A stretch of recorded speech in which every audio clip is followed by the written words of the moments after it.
You're watching Trader Photos. Stay tuned. Hello guys, how you doing? I'm here shooting my project from NYC. I wanted to talk to you about photography a little bit, guys. I wanted to share with you my experiences and what it is to be a photographer in NYC, where I started from, what made me going, what is my passion, what's my best project, my style, what it is to be a photographer, how I became a photographer, and basically what does it mean to be a professional photographer and not like everyone else, like with their cell phones and with their cameras, and really how you really come to your goals and achieve your achievements and what you want to do in life. So basically I wanted to talk to you about today some of my projects that I did, about my projects, some of them how I became to do it and where I started from and how I basically came to be where I am today. So I'll start from the beginning. It was about over 10 years ago. I was in the IDF, the Israeli military. I was a good soldier, and because of that I was given a free course of photography, and basically I started from there. So after that I went when I was on vacation, I went to some of the parties, and I just started from a 25 megapixel, basically very average. In those days it was like professional, but these days it's like crap. So anyway, so I started actually from parties. I like photographing people. That's mainly that's why I started from parties and not from something else. Basically, so after the army, basically I didn't know what I want to do. I knew I loved photography, but I didn't see myself as a passion photographer, as where I am today. You know, where you see yourself.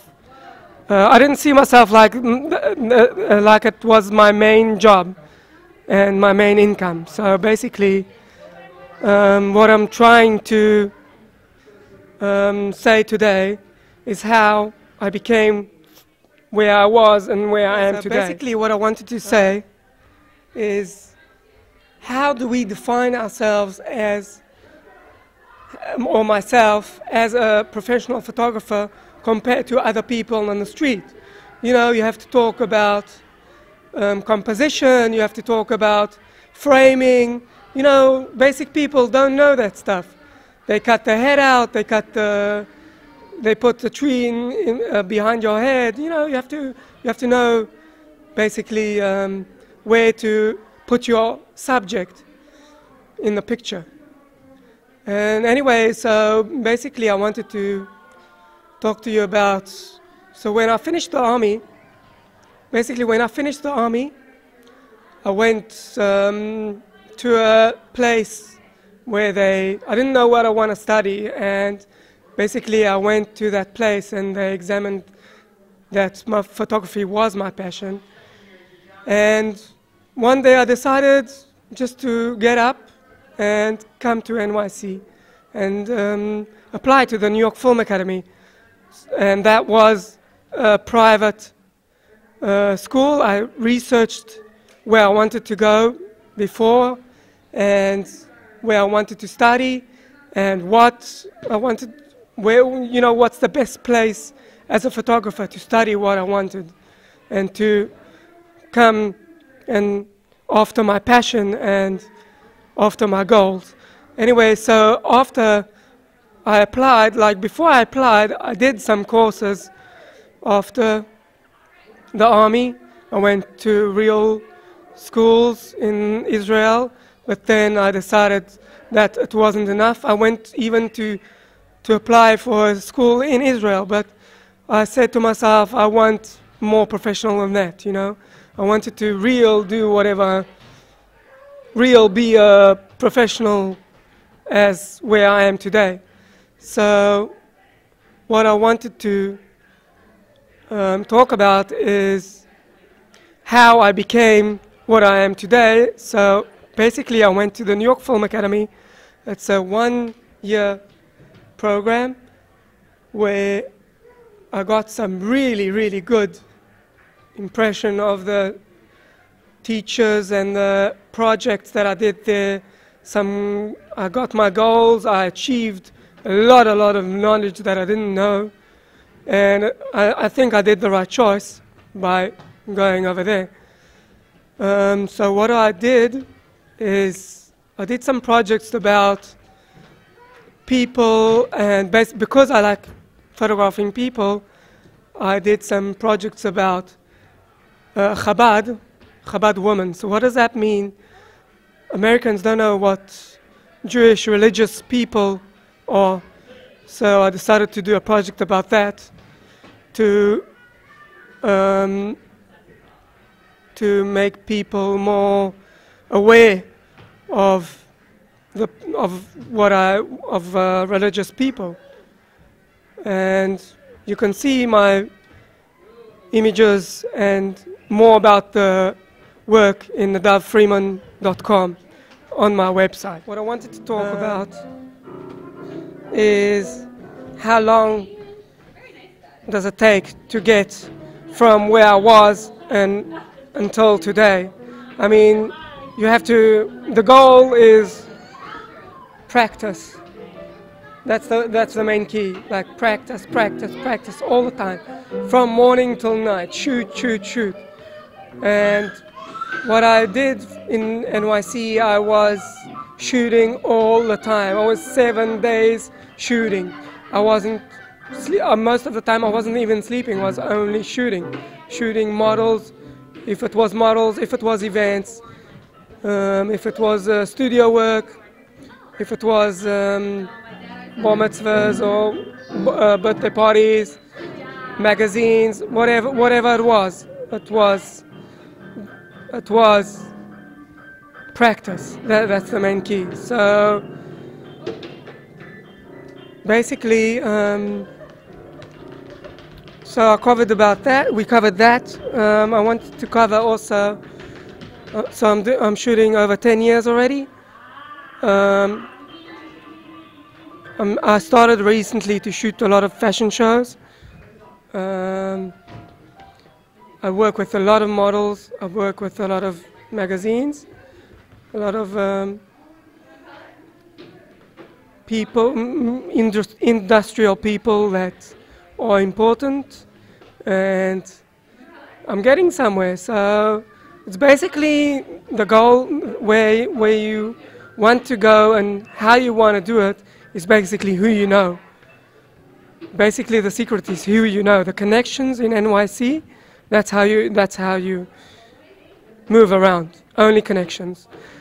And what is my next plan? My next plan is to get my work more recognized over the world.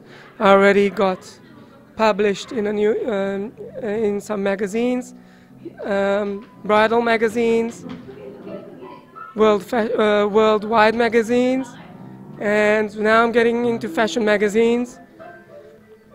I have my own website already, as I said, nadavfreeman.com.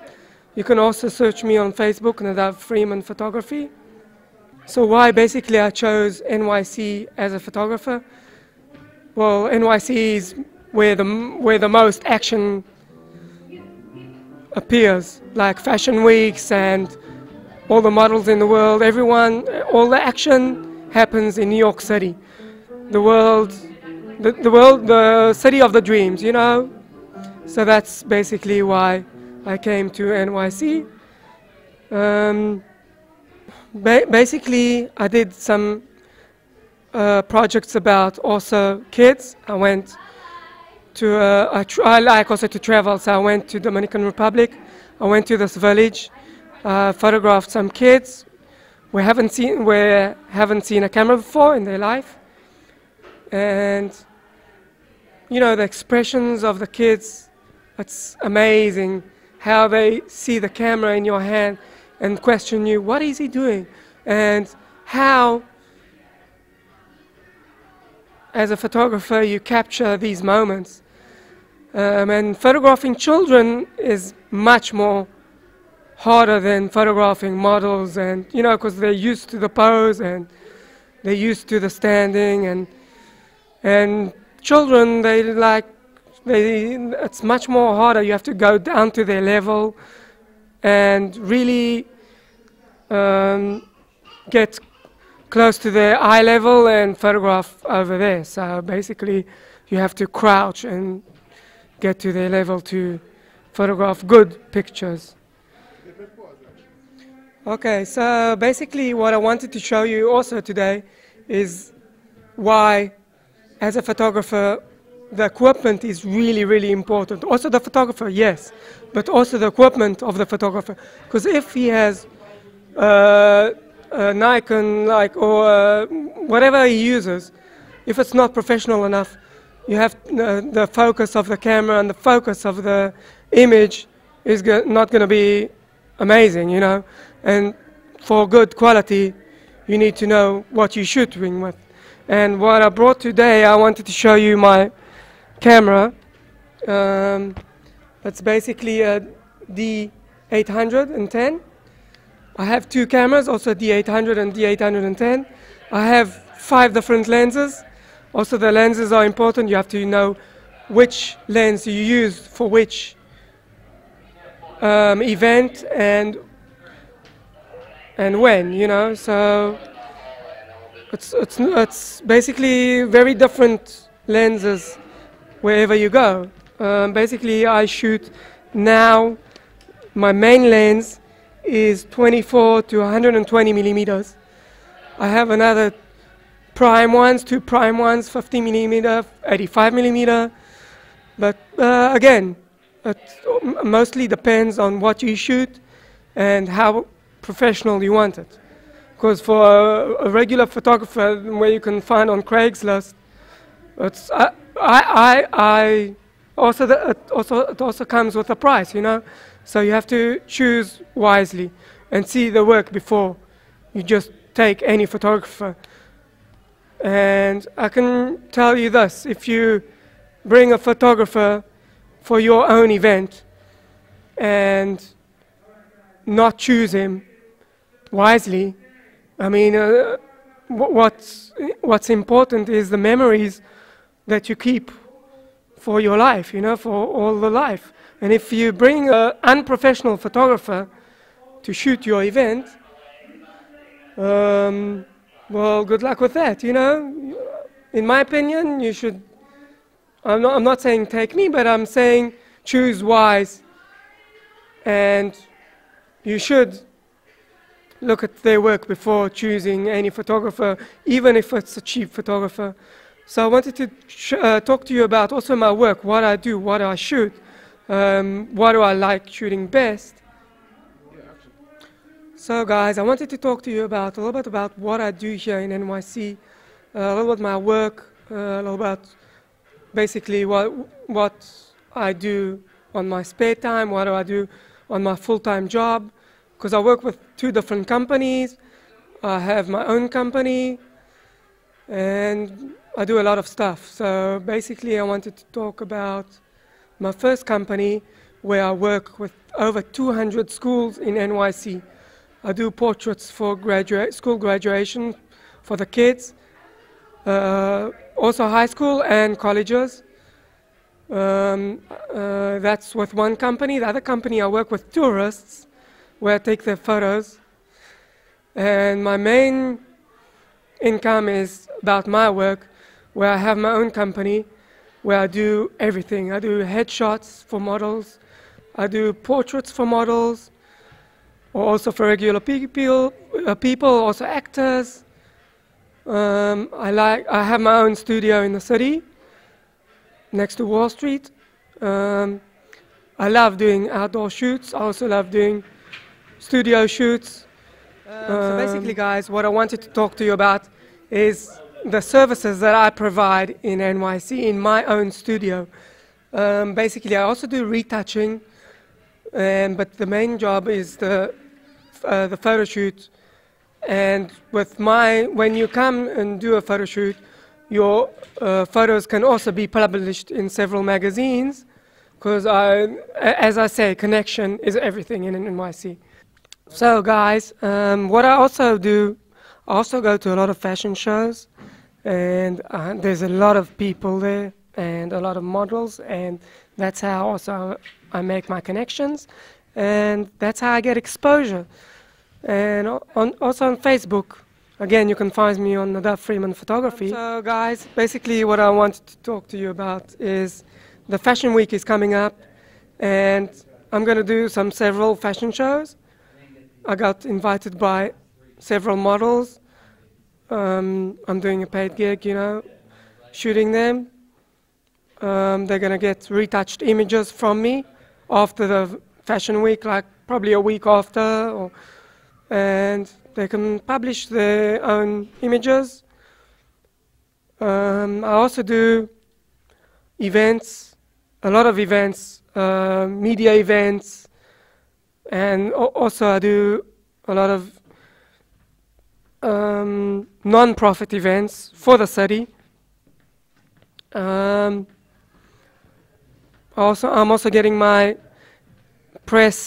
officially press pass from the New York City Police Department, and that's just what I wanted to share to you today.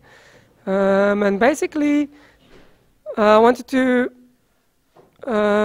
tell you again about choosing your photographer for the event, for your event.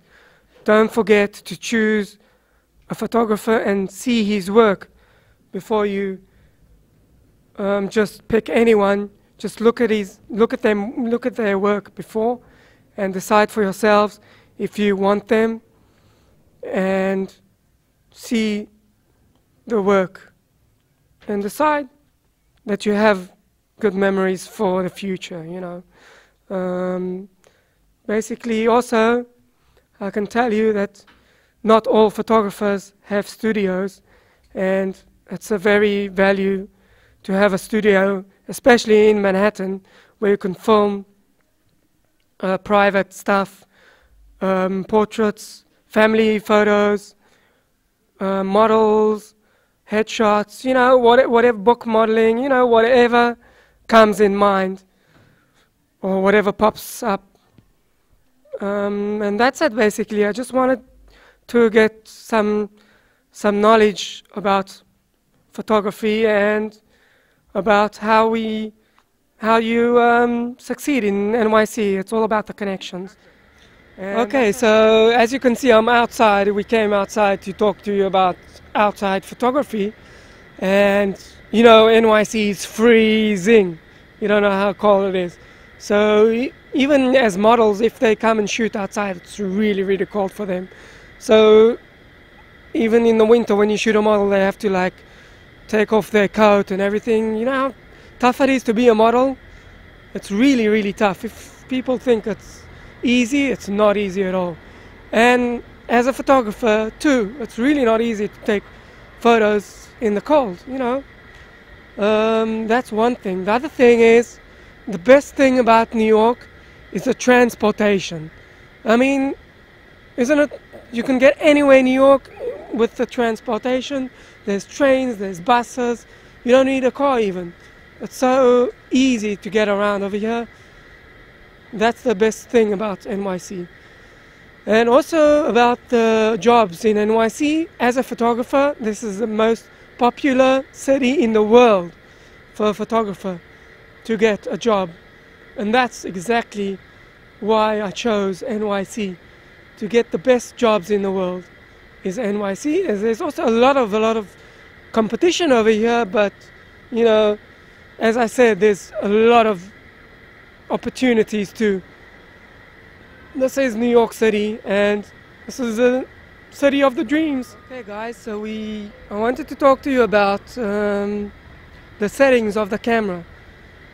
basically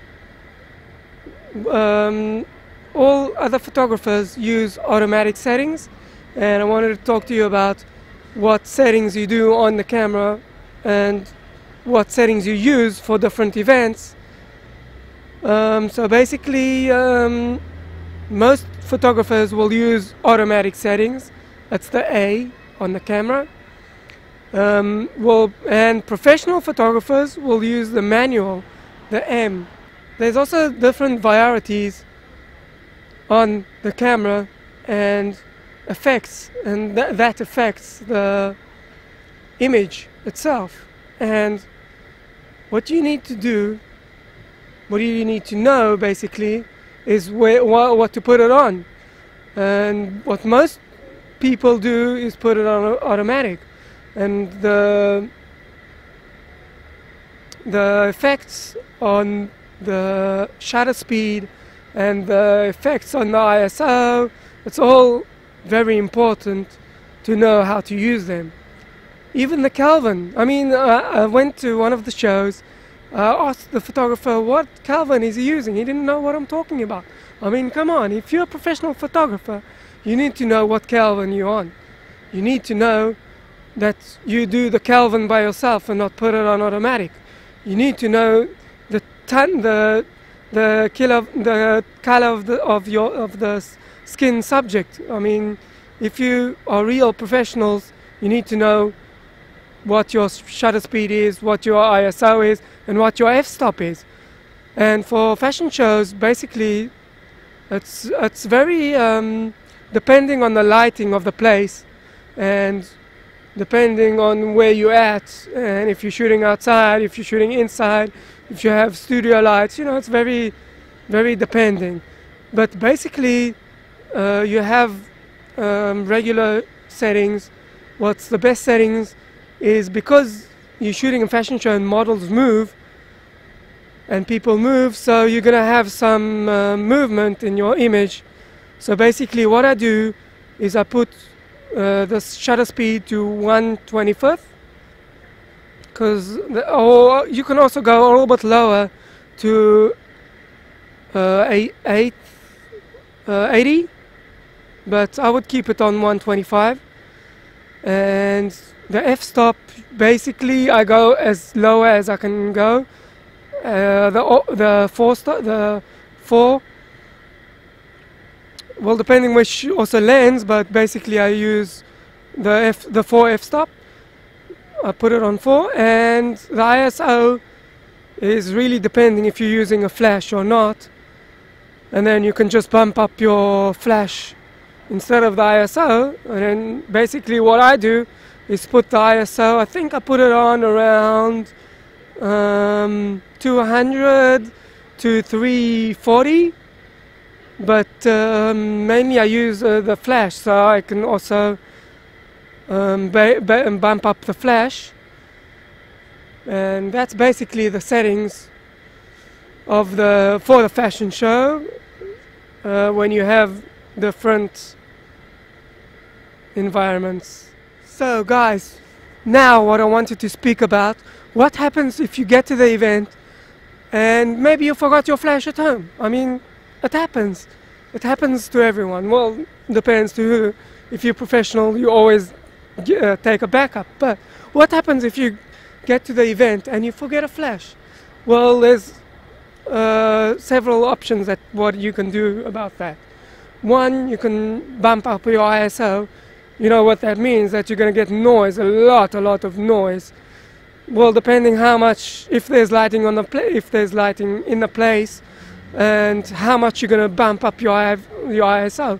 So if you have your shutter speed on low as around 80, and you have your f-stop at like 4, and you want to use, you don't have a flash and you have only your ISO, you're going to bump up your ISO to around like 5,000.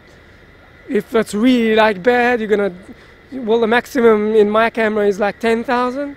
And if you bump it up to 10,000, your noise is going to be like extremely noisy. Your image is going to be like very, very grained, and it's gonna be awful. So basically, don't forget your flash home. You should bring your flash everywhere. So guys, I wanted to talk to you about my first time in New York, what pictures I took when I arrived in New York. Well, basically I was like all the tourists. I went to Central Park, I went to Times Square, you know, but when the time went by, I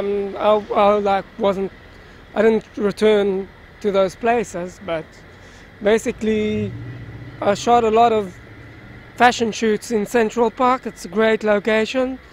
You have also Prospect Park, also a great park. You have a lot of green over there. You can shoot. You have a wide environments of a lot of nature, and basically it's a great view for shoots outside, like Brooklyn Bridge. Most of my models I shoot near Brooklyn Bridge, and it's a great location, and it's a really nice place. I mean, you have a really great environment, a really great view, and that's it. You just have to find the models, and NYC is really easy to find models over here. So just pick up your Facebook, go inside and search. So guys, one more thing, how you can reach me, 347-267-2596, or on my website nadavfreemanphotography.com or nadavfreeman.com, or on my Facebook page Nadav Freeman Photography, or my Instagram Nadav Free. Thank you very much guys for watching, and I hope I hear from you soon. Thanks.